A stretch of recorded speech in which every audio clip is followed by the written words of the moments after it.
President Yoweri Museveni akisizanga Uganda bwegenda okutandika okukola amasannyalaze ga nuclear agenda okuyisibwa mu makolero okuzana ebiduka mu ggwanga. President okwogera bino abadde munyinyi mu kugula olusirika olw'okuba ttooki mugira amasannyalaze ga nuclear bwe gagenda okukolebwamu kusa n'okutundibwa mu mawanga ga Africa.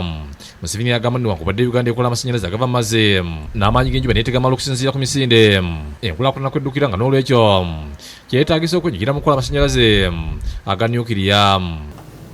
Nuclear power is an economic source of electricity generation, combining the advantages of security, reliability, and very low greenhouse gas emissions. Ensonga eziviiriddeko Museveni okwagira okuteeka amaanyi mu kukola amasannyalaze ga nuclear wano mu Uganda kuliko enkyukakyuka y'embeera y'obudde nga mwaka 2005 ekyeya kyalumba eggwanga amazzi ne gakendeera mu gakiira olwo eggwanga ne liba n'ebbula y'amasannyalaze. So that would also add to a huge capacity, huge potential. We could be able to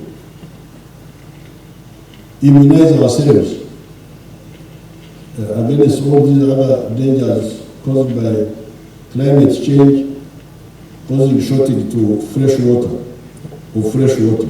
Ensonga endala kuliko okutema emiti okweyongedde, abantu okufuna enkwi zifumba n'okwokya amaanyi ekintu kyono n'obutonde ng'okuteebwa kw'amasannyalaze gano kyakuyamba abato okugafumbirako.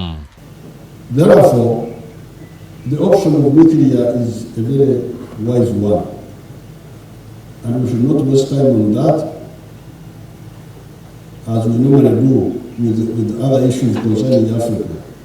Gavumenti litadde omukono ku ndagaano n'Abasoroti University gye bagenda okusomesa abakugu masannyalaze gano, era batadde emikono ku ndagaano n'abakugu okuva mu ggwanga eryali gyentira abagenda okusomesa abakugu songa omulala ng'oteekeddwa ku ndagaano ya South Korea ng'eyitibwa Korea Nuclear Hydropower Company egenda okuzimba ebbibiro lino.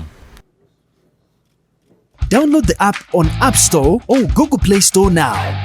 Vision Digital Experience, the future of media.